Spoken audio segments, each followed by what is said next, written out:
जीव देईन पण घटस्फोट देणार नाही मी. हे काय अचानक डोक्यात आलंय हिच्या? सैतानाचं डोकं आहे तिचं. बाबा प्लीज. अगं आता काय बोलणार या बाईशी? तुम्ही कुठे गेला होतात? मी पेपर आणायला गेलो होतो. मग तिला अशी भीती का वाटतेय? चोराच्या मनात चांदणं. बाबा अगं आता तिच्या मनात भीती आहे यासाठी मी काही नाही करू शकत. बाबा तुम्ही काही बोललायत का तिला? शक्य असेल ना तर आयुष्यभर एक शब्द देखील बोलायचा नाहीये मला या बाईशी. असं का म्हणताय बाबा? तू आवर, ऑफिसला जा, उशीर होतोय तुला. मी आईशी बोलते जाऊन. नको नको बाबा हो ती रडतीये. अगं करमणूक करून घेते ती स्वतःची. बाबा. हो बाळा हो. तिला असे अधून मधून अटॅक येतात तमाशे करायचे. जीव रमतो तिचा त्यात. तू नको यात पडू, तू जा. होईल तिची ती शांत. आणि नाही झाली तर तिची मर्जी असं समजायचं आपण. तू जा जा कामाला.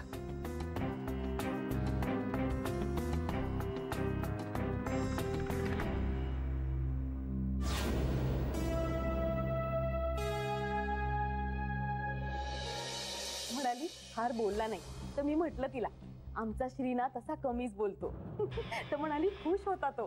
मी विचारलं तिला श्रीशी बोलताना ऑकवर्ड वाटत होतं का? तो हसायलाच लागली. मला म्हणाली तुमचा मुलगा बुजरा आहे. मी म्हटलं तिला तू बुजरी मुलगी नाही आहेस ना, स्मार्ट आहेस ना, बोल्ड आहेस ना, झालं तर मग. तर काय म्हणाली माहितीये? ती म्हणाली रंगा खूप क्यूट आहे. रंगा? हो ती त्याला रंगाच म्हणणार आहे म्हणे. हो बाई हो का? पण रंगा कोणी म्हणत नाही त्याला. तिला म्हणायचंय ना रंगा, म्हणू दे. मला तू बाई खूप आवडलंय रंगा. मी म्हटलं तिला आमचा मुलगा ना खूप डिसेंट आहे, तुलाच काय तो पुढाकार घ्यावा लागेल त्याच्याशी मैत्री वाढवायला. तर हसायलाच लागली. ती गोड हसते ग ती. आणि फोनवर तर इतकी छान बोलते ना रंगा. आहे कुठे आपला रंगा? ए बेबी रंगा वगैरे नको. हा आपलं श्री छान आहे. नाही पण रंगा छान वाटतंय. मी तर त्याला आता रंगाच म्हणणार. हो मग छान वाटतं ना रंगा? पण मी मात्र श्रीच म्हणणार आहे. श्री छान वाटतं. श्री. मी पण श्रीच म्हणेन. श्रीच बरं वाटतं. हो मी सुद्धा श्रीच म्हणेन. मी पण श्रीच म्हणेन. श्री नावात कसा गोडवा आहे. रंगा म्हणजे अगदीच परक वाटतं नाही? हे बघा तुम्हाला काय म्हणायचंय ना हा तुमचा प्रश्न. मला रंगा आवडलेला आहे. तुम्ही म्हणा हो, पण आम्ही आपलं श्रीच म्हणू. ए वहिनी चहा कर ना प्लीज. तो भाऊजी करताय चहा. कांता कांता करतो चहा. हो मला नको चहा. कांता चहा खूप गोड करतो. अहो नाही बेबी वंस, आता चांगला करतात. आता फार गोड नाही करत ते चहा. आता ना आपल्यासारखा चहा करायला जमायला लागलाय त्यांना. नाही नाही तरी पण मला त्याच्या हातचा चहा नकोय. असं काय करता वंस? एकदा पिऊन तर बघा. नको म्हणते तर सोड ना. हा म्हणा आता तुम्ही कशाला? एकदा सांगून कळत नाही का तुला?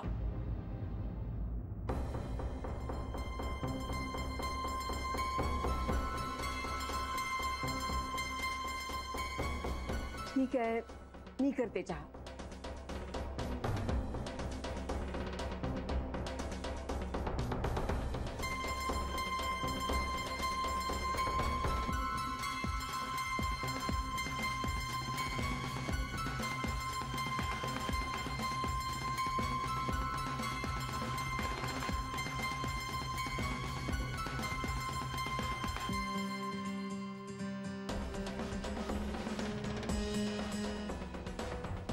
नको ना बेबी वंस, राहू दे ना.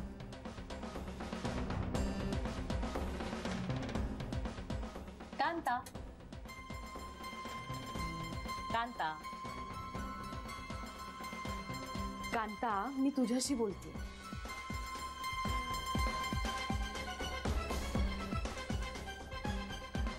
काय झालं? आज मौन व्रत आहे का तुझं?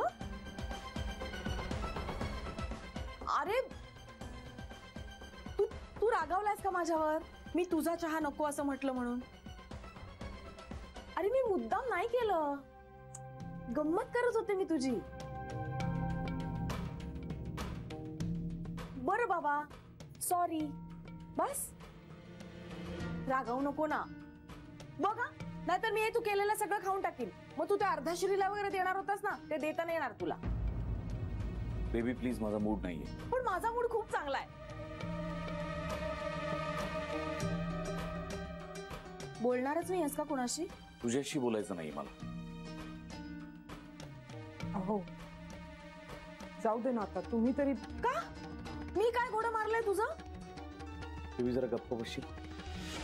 वा, तू माझी मस्करी केलेली चालते. माझं खाणं, माझी जाडी, माझं नाक, पण मी काही बोलायचं नाही. कांता, सांगशील का मला काय झालंय ते? नाही. हे बघ कांता, माझा मूड ना खूप चांगला आहे आज. म्हणजे मोठा तीर मारलायस ना. अहो कांता, मला भांडायचं नाहीये. हो, तू भांडत नाहीसच, कारण भांडणात दोन माणसं बोलतात एकमेकांची. इथे फक्त तू एकटी ऐकवतेस सगळ्यांना. कांता, तू हे सिरियसली बोलतोस? का तू नाही बोललीस सिरियसली? नाही, अरे खरंच मी गंमत करत होते. तुझी गंमत जिव्हारी लागू शकते एखाद्याच्या. कांता, काय झालंय तुला? हा प्रश्न तू कधीतरी स्वतःला विचार. काय झालंय याला? मी गंमत करतेय तर हा सिरियसलीच बोलतोय माझ्याशी. कांता, तू शरयूशी भांडलास का? आणि त्याचा राग तू माझ्यावर काढतोयस का? बघ, मला तुझ्याशी बोलायचंच नाहीये. एवढं सगळं बोललास की पण? मग बोलायचा मग काय फक्त तू एकटीने घेतलास या घरात? कांता, काय झालंय तुला? तुझं डोकं पिकं फिरलंय का?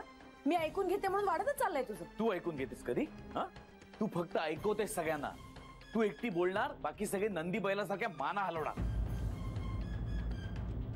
तू काय बोलतोयस कांता? तुझं तुला तरी कळतंय? मी काय बोलतोय ते मला कळतंय. तू काय करतेस ते तुला कळतंय? बस झालं आता. याच्यापेक्षा समंजसपणे नाही वागू शकत मी. बरं राहू दे राहू दे, मी करते चहा. नाही नाही बहिणी, एक मिनिट. शेवटचं समंजसपणे कधी वागली होतीस आठवतंय? बर, मी नाही वागत समंजसपणे. तुला काय करायचंय? याला काय वेळ लागलाय का? बेबी तोंड सांभाळून बोल. तू तोंड सांभाळून बोल. मी काहीच बोलत नाही म्हणून जास्तच चाललंय तुझं. उचलली जीभ लावली टाळायला. काय म्हटलं होतं मी? तुझ्या हातचा चहा नको एवढंच म्हटलं ना. एवढा तमाशा करायची काय गरज होती तुला? बेबी वंस, जाऊ द्या ना. कशाला उगाच सकाळी सकाळी. मी काहीच बोलले नाहीये. काय झालं? काय सकाळी सकाळी एवढी आरडाओरड? काय काय झालंय? काय विवेक? हा बघ ना, कुणाचा तरी राग माझ्यावर काढतोय. मी एवढंच म्हटलं वहिनीला की मला कांदाच्या हातचा चहा नकोय कारण तू गोड करतो. तर हा बोलतच सुटला मला. हो, आणि तू गप्प बिचारी निमूटपणे सगळं ऐकून घेतेस ना. मी कशाला ऐकून घेऊ? ऐकून घ्यायला काय मी तुझी बायको नाहीये? शरयू घेत असेल ऐकून. प्रत्येक नवरा बायको मध्ये तुला पडायलाच हवं का? ए काका, एक मिनिट.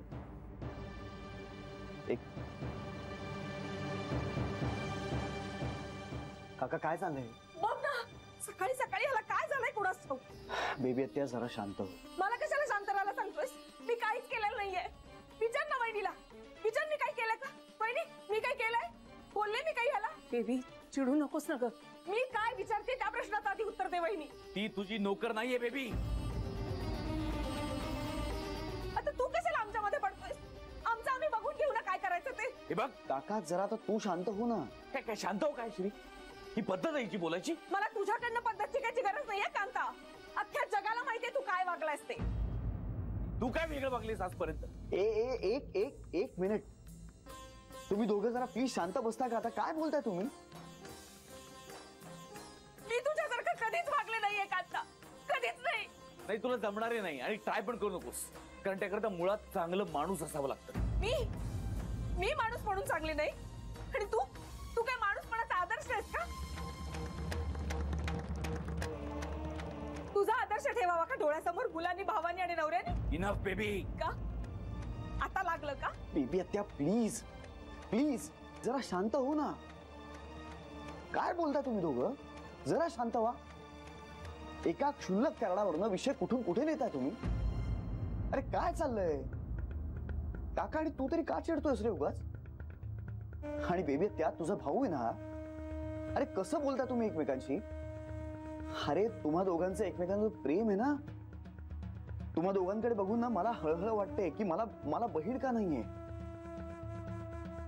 आणि हे काय चाललंय तुमचं? का असे वागता एकमेकांशी आणि कशासाठी?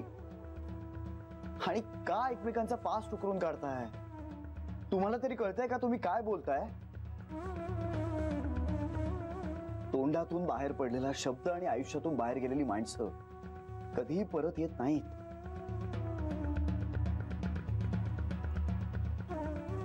आणि तोडणं फार सोपं असतं, जोडायला फार कष्ट लागतात. आणि हे मी तुम्हाला सांगायला हवं का आता? माझ्यापेक्षा जास्त आयुष्य पाहिलंय तुम्ही, जास्त अनुभवलंय तुम्ही. काय गरज आहे एकमेकांना एवढं बोलण्याची? नका ना बोलू, जरा शांत राहा. माझं चुकलं. मला वाटलं हा बदलला असेल, पण नाही. हा पूर्वी होता ना तसाच आहे. जितेची खोड मेल्याशिवाय जात नाही ना, तेच खरं.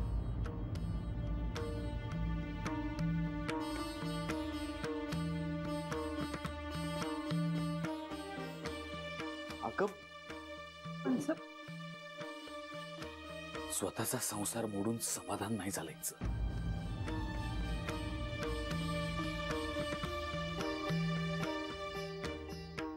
ए काका,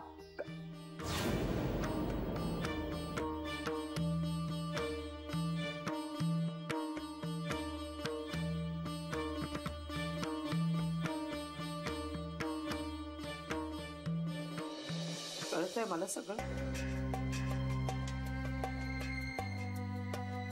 कळतंय ना? आणि तरी तू माझ्या मुलीचा संसार मोडायला निघाली होतीस. म्हणून तुम्ही माझा संसार मोडताय? अगं, तुझा संसार तू स्वतःच्या हाताने मोडतेस कला.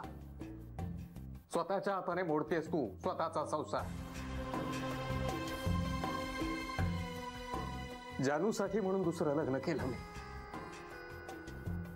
म्हटलं पोर लहान आहे, तिला आईची गरज आहे, म्हणून दुसऱ्यांदा बोल्यावर उभा टाकलो मी, केवळ जानूसाठी.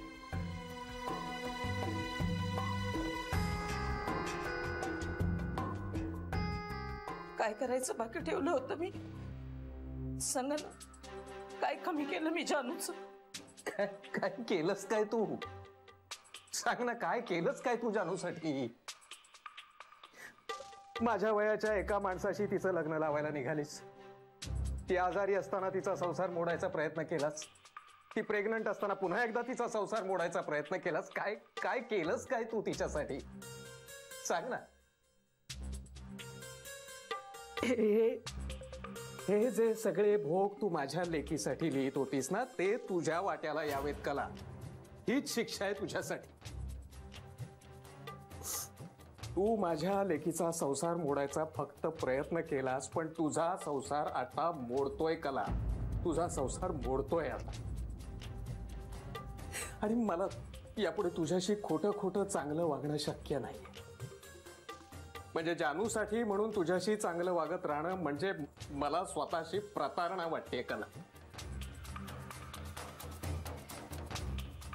तुझं म्हणजे ना कुत्र्याच्या शेपटासारखं आहे. किती जरी ते नळीमध्ये घालून ठेवलं तरी वाकडं ते वाकडच. आणि मुख्य म्हणजे आता या सगळ्याच्या पलीकडे गेलोय मी माझ्या आयुष्यातून तुला वजा केलंय कला.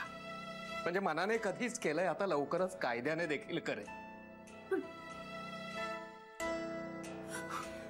माझी लेक एकदा सुखरूप तिच्या सासरी गेली ना, की मी कायद्याने तुझ्यापासून विभक्त होणार आहे कला. आणि या मधल्या काळामध्ये तुला जी काही कटकारस्थानं, तमाशे, राडे जे काही करायचं असेल ते तू कर, मोकळी आहेस तू. माझं काही म्हणणं नाही. पण तू आता माझ्या आयुष्यातून वजा होतेस कला. वजा होतेस तू माझ्या आयुष्यातून.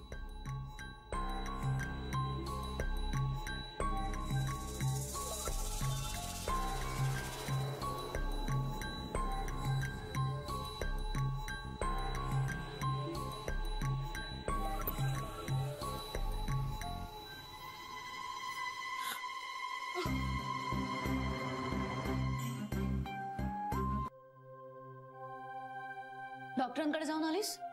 हो. काय म्हणाले? काही नाही, सगळं व्यवस्थित आहे. तुला काय झालंय? म्हणजे तू अशी गप्प गप्प काय? काहीच नाही ग. सांगायचं नाहीये का?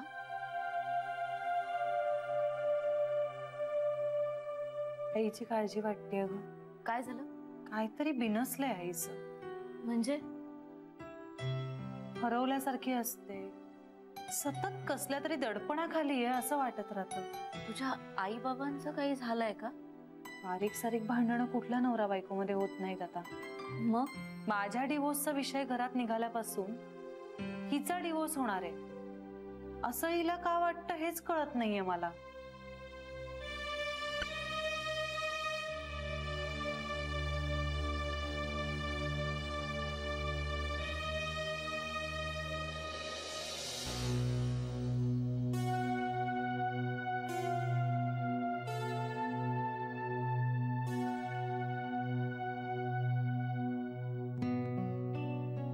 शेवटी ज्याची भीती होती तेच झालं. किती चिडले दोघं जण. अरे एवढं काहीच झालं नव्हतं. मला तर भांडणाचा विषयच कळला नाही. पण बेबीची काहीच चूक नव्हती. खरं तर किती चांगला मूड होता तिचा आज. आधी मला वाटलं मस्करीच चालू यांची. हो ग, मलाही असंच वाटलं होतं. पण काय झालं काय एवढं भाऊजींना? अगं एरवी कधीच एवढी चिडत नाही. आज काय झालं कोणाच तू? आणि खरंच बेबी खूप कॅज्युअली बोलत होती. शरे, तुला माहितीये का ग काही झालंय का? नाही हो, काहीच नाही. 2-4 दिवसांपासून काहीतरी धुसफुसत होते एवढंच कळलंय मला.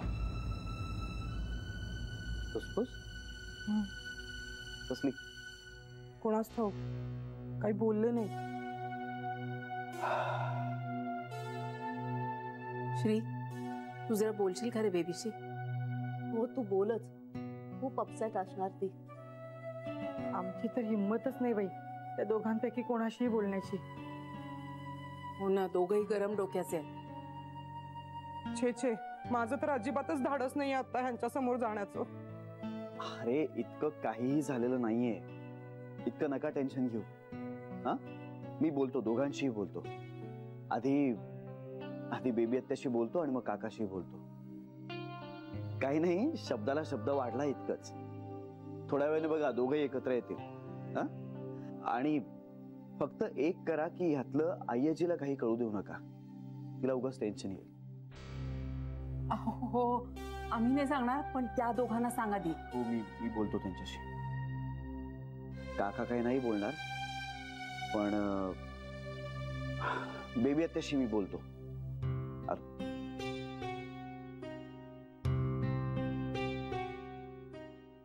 कमालच झाली बाई. अगं पण शरू, बनवत काय होते भाऊजी? काहीतरी नवीन रेसिपी म्हणाले, आईंनी सांगितले. पण कोणासाठी माहित नाही. म्हणजे बोलता बोलता असं म्हणाले की अर्ध्या श्रीसाठी करतो. अर्धा श्री? हो.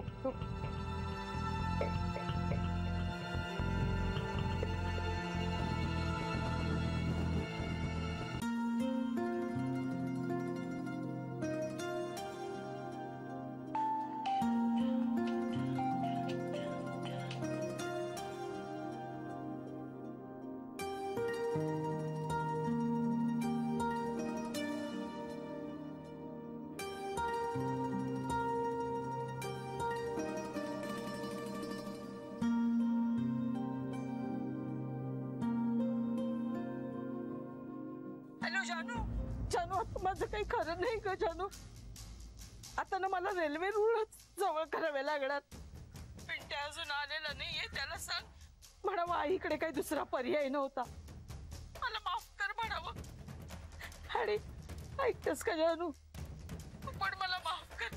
खरंच ग, जीव देण्याशिवाय माझ्याकडे दुसरा काही पर्याय नाहीये या आयुष्यात. मी दुसरं काही करूही शकलेले नाहीये. आई तू शांत हो बघू आधी. आणि कुठे आहेस तू? मी चालले जीव द्यायला. आई तू असं काहीतरी बोलू नकोस, तुला माझी शपथ आहे, प्लीज. अगं जीव नको देऊ तर काय करू सांग ना, तूच सांग ना मला. अगं पण काय झालंय काय? तुझ्या बाबांना विचार ना फोन करून, सांगतील ते.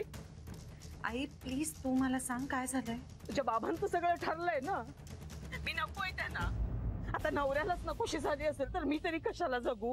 त्यापेक्षा जीवच देते ना मी. म्हणजे मग हे पण सुटले आणि मी पण सुटले. आई ऐक, तू असं काही करणार नाहीयेस. तुला पिंट्याची शपथ आहे. नको गो बाई, शपथा घालवून मला तू अडवून.